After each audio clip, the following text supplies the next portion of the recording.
Welcome to the Manifesting Millions podcast. I am your host, Rashida McFerrin, and today in the Rich Auntie Life series, we are talking about how I went from $800 to a seven-figure portfolio. And I'm going to give you the real wealth blueprint that I use. And before we get started, I want you to head over to beacons.ai /Rashida McFerrin because that is going to give you all the information you need about the courses, the products, the boot camp, my book, everything you need in order to get plugged into the rich auntie life.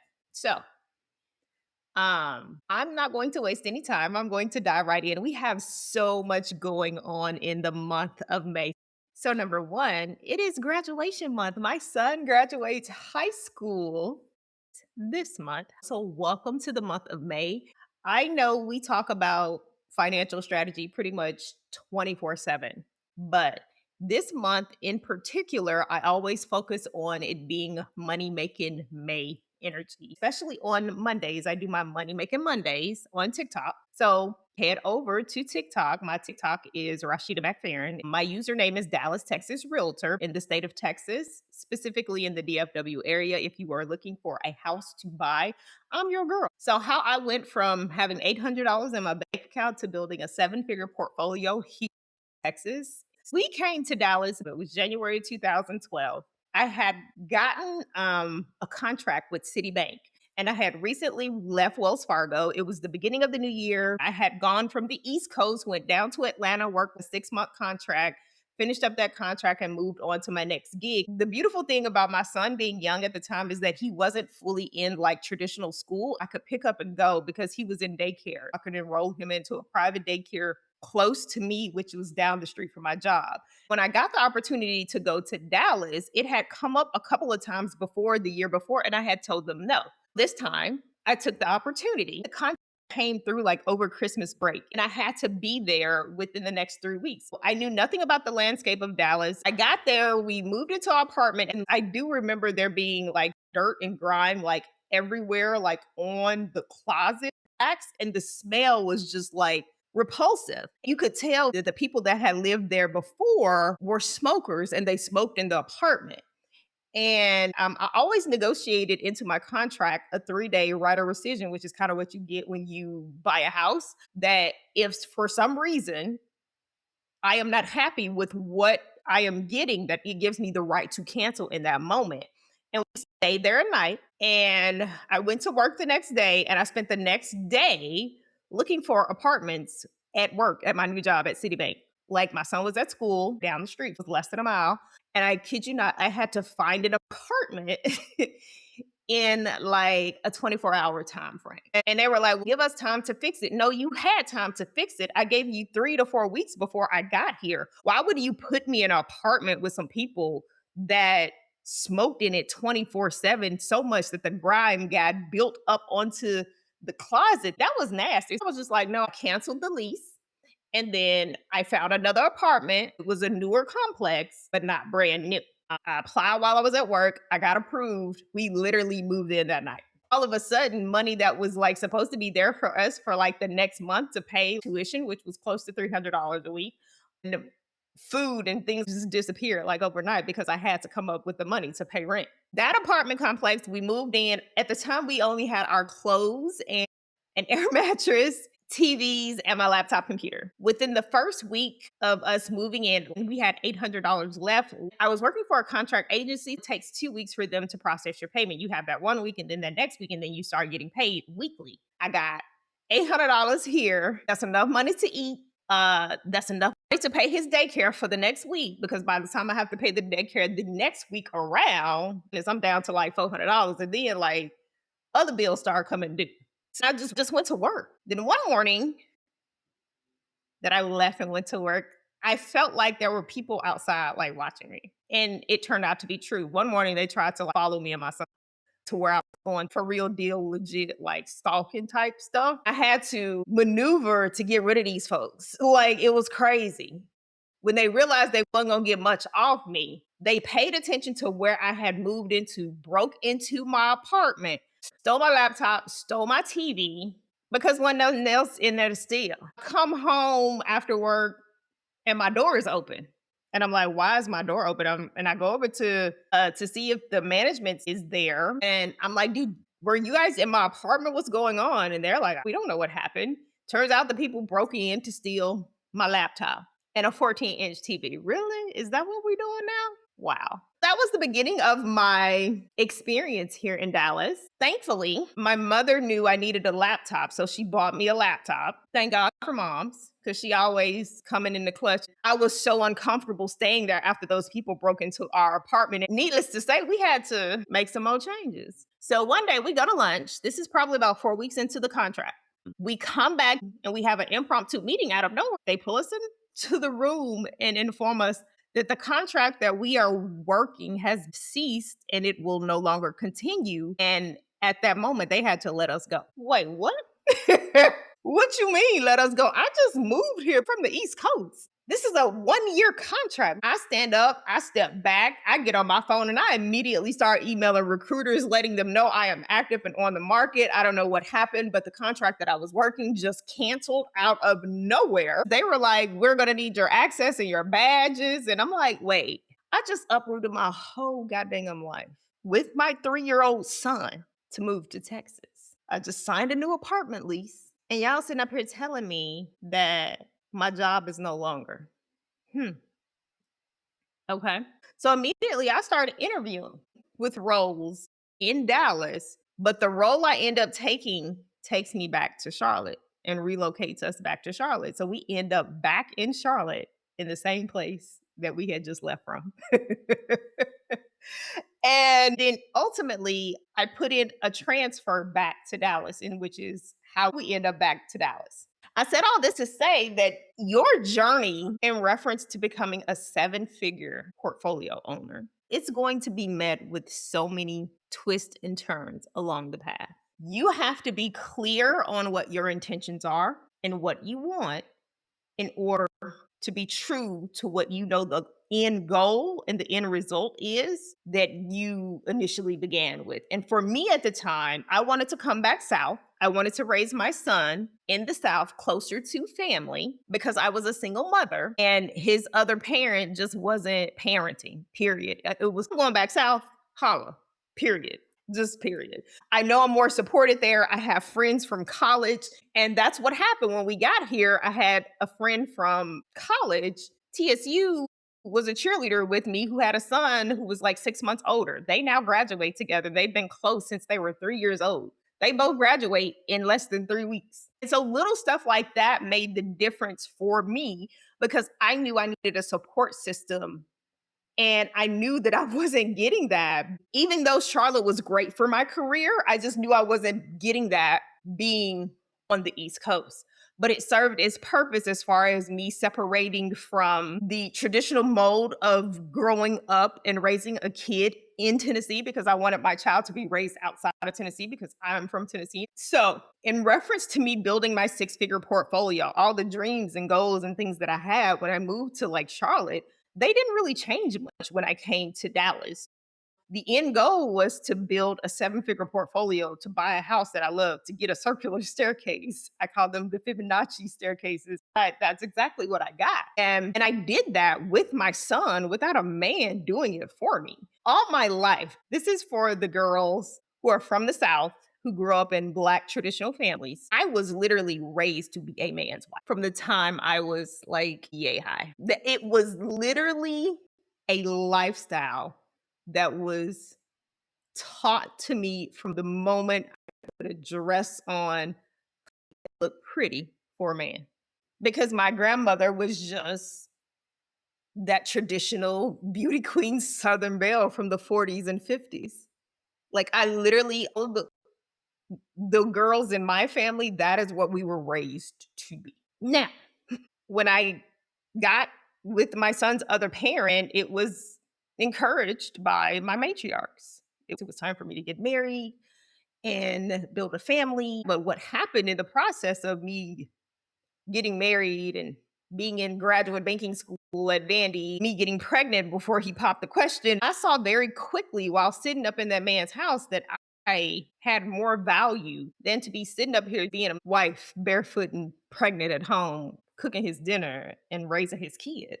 Because truth be told, I'm just as educated as you. We joined the same Air Force. Last time I checked, we went to the same boot camp, and I've worked just as hard for my degree and my experience and my career as you have. So what makes you that much more valuable than me? Because you are a man.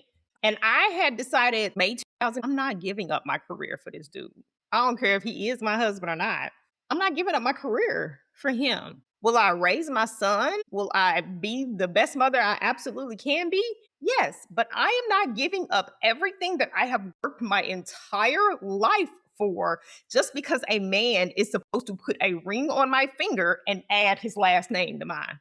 I'm not doing it. It just started to unravel. So I found myself in what they call a meantime. I was going through the rigmaroles of dealing with old boy. Come hell or hot water, whether he's here or not, I'm raising my child. We are going to do well in life, and I am going to be successful, whether you with me or not. Period. And that is exactly what I did. So, and it was always in my head to be a high earner in regards to income and to build a seven-figure portfolio. Every time I was in a relationship, it was supposed to work out. We were supposed to get married and it didn't work out. It got to the point as after dealing and dating these dudes, Rashida, is just best if you focus on yourself, your career, and your son and get him through school. And that is where your energy and focus is going to be. And you can revisit going back and having a life partner later. A couple of things that were on my list in regards to building a seven-figure portfolio. Number one, I wanted a big house. My mother was the poorest of six kids because my dad just chose to opt out of life and just chose not to show up. Despite the fact that he had four kids, despite the fact that he had a family to raise, they moved home to my family home, and my grandfather was running a successful business, and all he had to do was get up and go next door to farm with my granddad in order to take care of his family. He just chose not to do it. And so that put my mother into extreme poverty. So I grew up without. Me being the last child of the four children and having such a huge gap between me being a millennial and my siblings are all Gen X from the 70s. I'm an 80s baby. I didn't really grow up in their nucleus. I grew up in my own nucleus and with the kids that moved out to the country after I was born. And my grandmother and my grandfather had a huge part in raising me. And so I knew very early on it was important for me to have a huge house because my grandfather, bless his soul, built the house that we lived in the 50s when my grandmother got pregnant with my mom. And while he tried, honey, I had to rebuild that house like in 2007.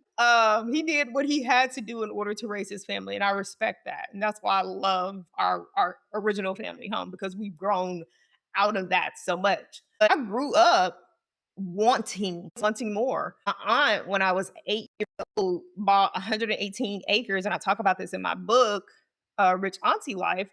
And she built a 3,500 square foot home for her family down the street from us. And that became the model of what I aspired to when I got grown. And rich auntie life for me is not just me talking about me being a rich auntie. No, it's a template that I took from my rich auntie, my aunt Barbara, who passed away 2 years ago. I learned a lot about life and how to do money from her. And when I did buy my house, I bought it 500 square feet bigger than hers. Of course, that was in the late 80s. Who had the audacity as a Black woman in corporate America at the time? She was in accounting, which is basically finance, to build a 3,500 square foot house. Say what? Honey, the audacity is I'm loving it. And that is the same gusto that I took into my life. And so I learned how to be a rich auntie from her.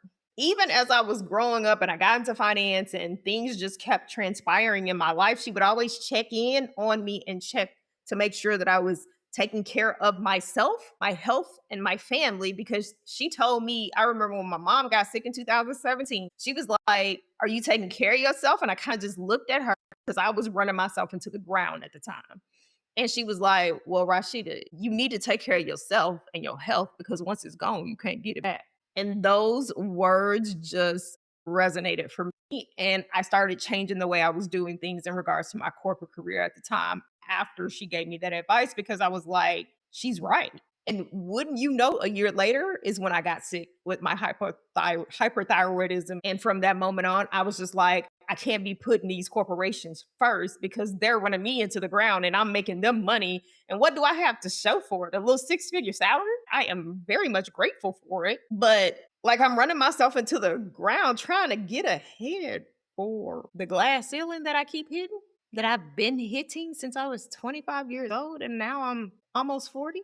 You can have a plan and it's not going to be the way the plan goes. It is going to go off script. The goal for you, though, is for you to make sure that when you check back in with being on script and the framework and moving towards your goals, is that you're still capturing whatever it is that you need to be capturing in order for you to get to the end result. It's so funny because the thing that I value and what makes me do what I do is what pushed my assets over seven figures, which is real estate. Now, I done learned some lessons in real estate. My first deal, I lost $30,000. You're going to make some mistakes and you're going to learn. That's what living is about. But is it possible to go from $800 being in your bank account to a seven-figure portfolio? Yes. In the process of you building that, you have to learn the game, and then you have to learn the rules to the game, and then you have to learn how to get smart at the game to outsmart the game. That's how you get good and build wealth. I started when I was 24. I started getting my real estate license in Tennessee in 2004 when I was in graduate school studying religion at Vanderbilt. And I was sitting there looking around like, what am I doing? I want to be in real estate. Why am I here? I'm spending $30,000 a year to come to this school just to get a name on my resume. Is that really going to pay me anything in the future? And so on the weekends, I went to the Greater Nashville Association of Realtors and sat in class for 6 weeks straight, Saturday and Sunday, 8 to 5, to get my real estate license because I was committed to working myself out of jobs. You have to be committed to the plan. My brand is Manifesting Millions, Rich Auntie Life. I preach manifestation. The other thing that I preach behind that manifestation is the execution that goes along with manifesting, because you can't just be sitting up wishing and wanting and holding your hands and expecting stuff to drop in your lap. You have to go get we are in this age of spirituality, and I am into the woo. I've always been into the woo. But the thing about being into the woo is that there is action required on your part in order for you to get the bag. Yes, number one, manifestation, but also execution and actionable results is what gets you the tangible thing on the back end. Number two, you got to build a portfolio. My first initial investment in real estate at 25 was in an investment property. I paid $15,000 for it. I took out equity to rehab property. I ended up selling that property at a loss for like 30 grand. That was a hard lesson to learn. But in order for you to learn the lesson, you have to get into the game. But you listening to hype in the internet and just jumping into stuff and not being clear on what is required of you in order to maintain and get it to function as a profitable asset is going to teach you a very profound lesson very quickly. You have to build your portfolio and you have to not be afraid to take risk. But I'm talking about taking risk in a calculated fashion that allows you to build. And then number three, boundaries as a wealth strategy. You cannot build generational wealth if you are giving to any and everybody 24/7. The reality is that you can't save everybody until you save yourself.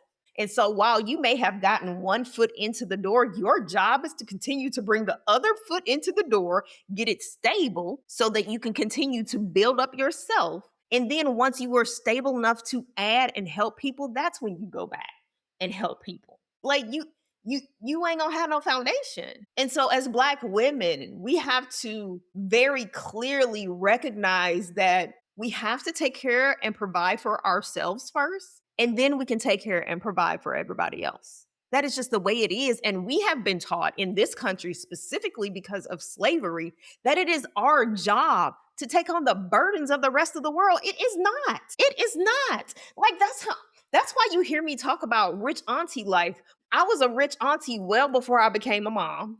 Being the rich auntie is not just about quote unquote not having kids. Being a rich auntie is literally what it says. You are a rich auntie who lives a life according to your own terms and no one else's. And you define what being rich means to you instead of letting society and your family and corporate America define what is important to you. You are the voice in reference to living the life that you want to live for your own peace and sanity.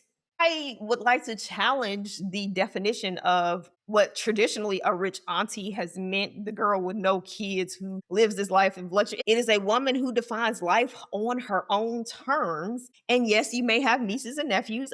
In order for you to build your portfolio and your bag and live the life that you want to live according to your standards, you are going to have to define what it is that you want to do, not anybody else. And you can't let society tell you what you're supposed to do. You're supposed to be married by 18 to 21. You're supposed to have 3 kids by the time you're 30. And we're all given this template. I'm a mother, but have never been married. Because, like I said, my son's other parent, I saw very early on that I was like, I think I need to jump off this train. And I was well within my rights to do so because it was a man that I thought I knew that I did not know and found out that he was a whole nother person. It is for my health and my son's health that I get off this train and go do something different. I was over the fairy tale of marriage and love illusions that it's supposed to provide you all this super go lucky, happy, Philly stuff. Child, that's not true. Them fairy tales need to stay in Hollywood. That is not real life. So, anything that you share in regards to partnership is going to require work. We bought our dream home when I started focusing on just doing me instead of being somebody's wife. At first, it was like this nagging thing of, I got to get married, I got to get married, I got to get married. And then it was like, well, wow, Sheeta, do you really have to get married? Because society keeps telling you that you need a man to raise a child. Just over and over again, all these messages and communications coming in from all these different phases of life and people. And then you just at some point have to decide for yourself what is proper and acceptable for you in order to live the life that you want to live so that you can be happy. That being said, that's all that we have for today. Thank you for joining us. This is going to be the first episode that I release that I'm actually on camera. Previously, my AI digital twins. And as you can see, they're literally a replica of me. Thank you all for joining. You can find all of our information at beacons.ai/Rashida McNairn. There is Jupiter AI, which allows you to get a financial astrology report and help you know money and yourself better. There is the Rich Auntie AI Bootcamp, teaches you how to build your first profitable AI income stream. My book is active on my Beacons. It's there for $19.99. It's called Rich Auntie Life. And if you're thinking about buying a home, you can find that information on my Beacons AI profile as well. And thank you for joining us. As always, leave a 5-star review on Apple, Spotify, Amazon, iHeartRadio. Leave us a review. It helps our listenership grow. Thank you for listening and joining. And bye for now. I will see you in the next episode.